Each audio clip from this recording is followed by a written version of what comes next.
Aha, my hearties! I'm Rainy, welcome to my channel. In today's video I'm going to share with you my awesome tutorial for how to make a pirate ship cake. So stay tuned, I promise you won't be disappointed.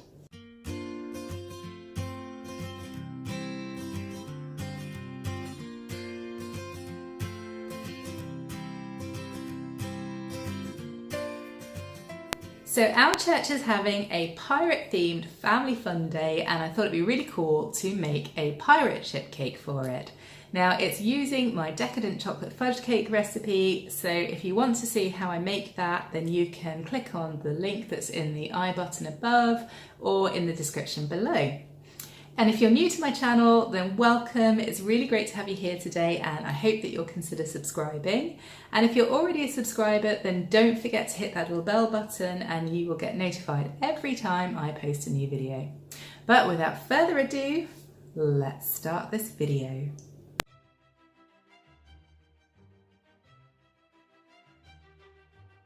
To make my pirate ship, I started off with two 9-inch square chocolate fudge cakes. I then cut these in half so that I had four 9 by 4.5 inch rectangular cakes. Now I took one of the rectangular pieces and split it in half lengthwise so that it wasn't quite so thick, and this was because this was going to form the stepped portion of my pirate ship. So if you look at a pirate ship, they normally have like a stepped portion going up either side of the deck, and to do this I measured out one side at 3 inches, 2.5 inches and then 2 inches, and then the other side I measured out at 4 inches, 3.5 inches, and then I was deliberating whether or not to do another layer on top, so another 3-inch layer. So I had a little play to see what it would look like and then decided I would cut the 3-inch piece out anyway to see whether I would use it. At least it was there. So that was my 3-inch piece that I'm cutting out there. And as you can see, the steps are ready. I then took a bit of ganache and started to build my cake. So I filled it with my chocolate fudge icing recipe, and again you can see this in my decadent chocolate fudge recipe, so you can see that in the I button like we said earlier.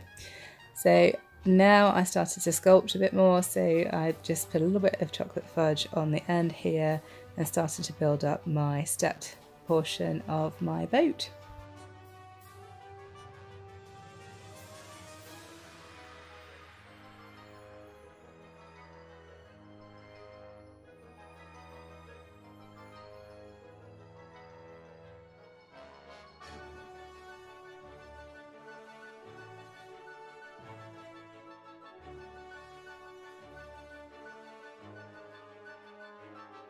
And then as you can see for this side, I decided in the end just to make it 2 steps high because I thought the third step might just be a bit too much.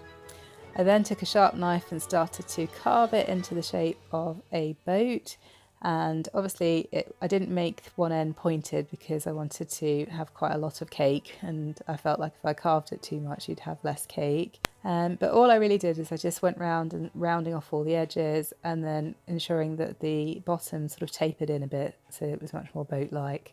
So once I had done that, I then covered it in some more ganache.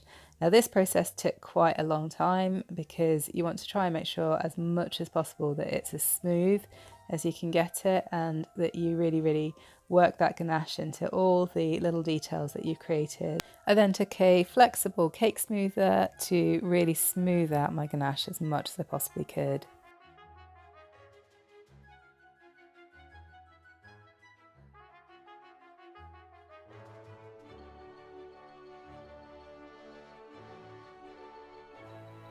Once I was happy with it, I then took a piece of kitchen roll and cleaned up my board and then popped it in the refrigerator to set.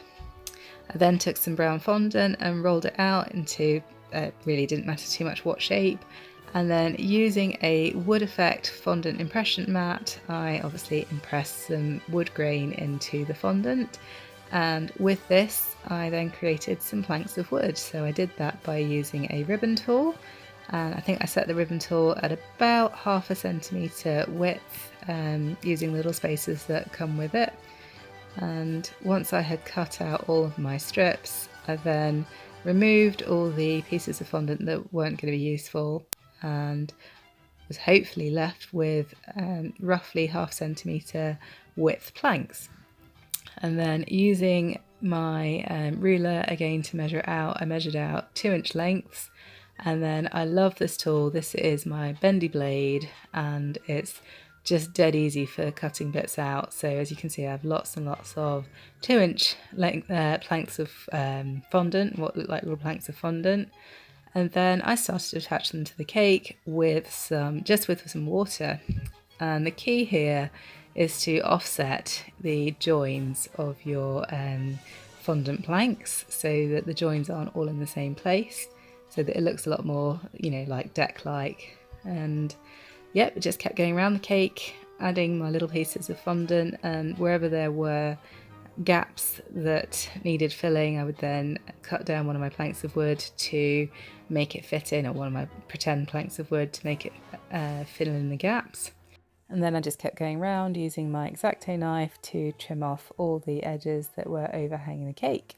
Once I'd done this, I took a very, very small ball tool to indent the planks of wood with some little nail marks. Then taking some grey fondant, I rolled it out into a sausage and cut out little 1/2 centimetre thickness cylinders, if you like, and then taking a bigger ball tool, I made a little hole in the top of each one to create my little cannons.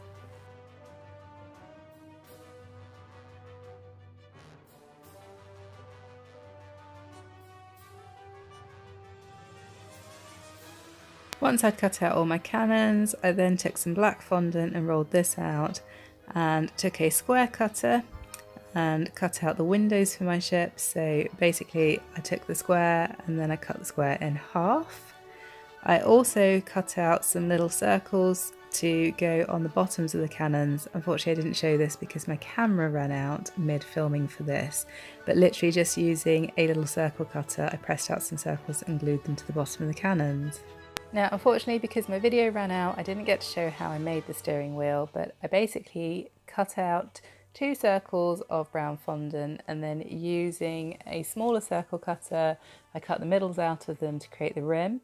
I then cut out some straight pieces that were probably a couple of millimeters in thickness, and I laid those across each other at equal distances so that it created the, if you like, the handles of the steering wheel.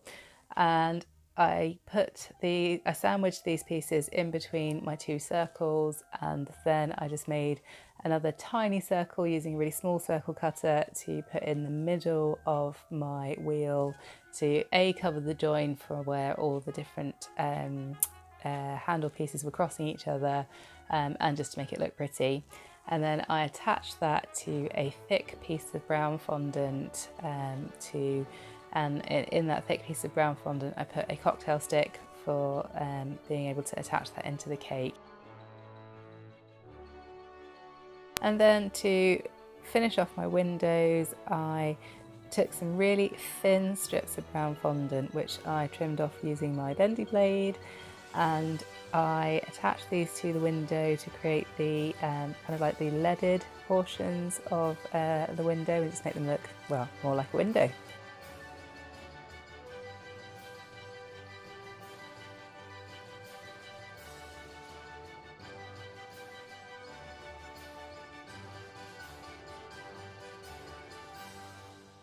And as you can see, this was the finished product.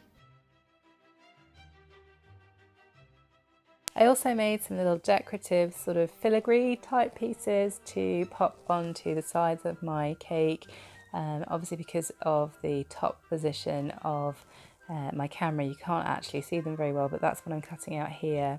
This is a cool cutter because not only does it cut the shape out, but it also embosses the shape with a really pretty design. And so once I stuck these on, obviously as they're brown they don't look very interesting, but I later painted all of this gold just to make it look a little bit more opulent. You know, pirates love all things shiny and gold, don't they? I then attached on my cannons that I made earlier.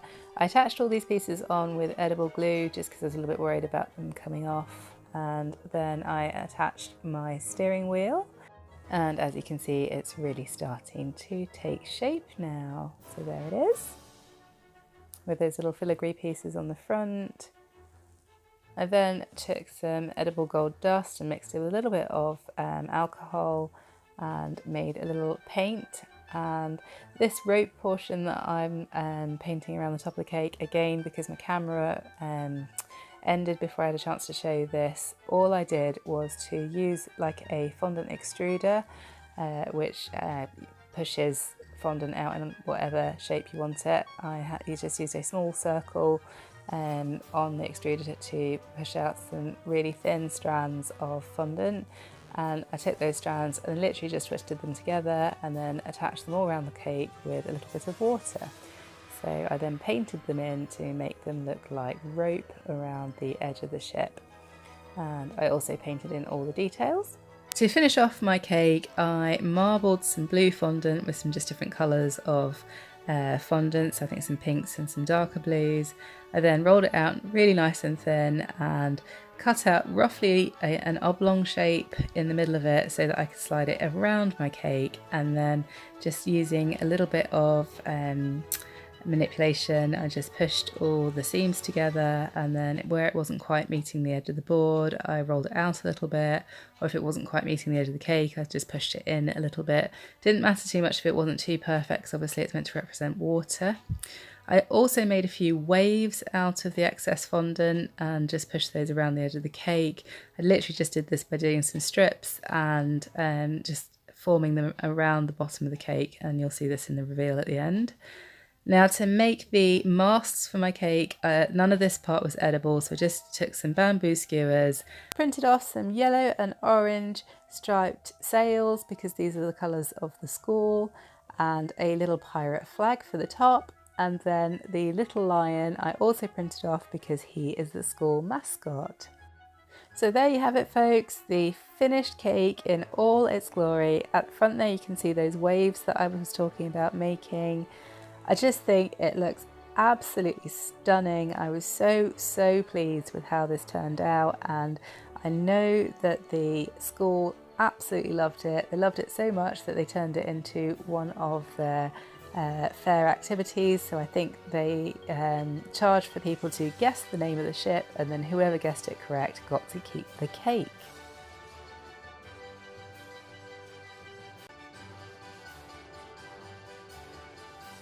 So that's it folks, that is it for this cake tutorial. I really hope that you enjoyed it and that you have a go at making this very piratey cake.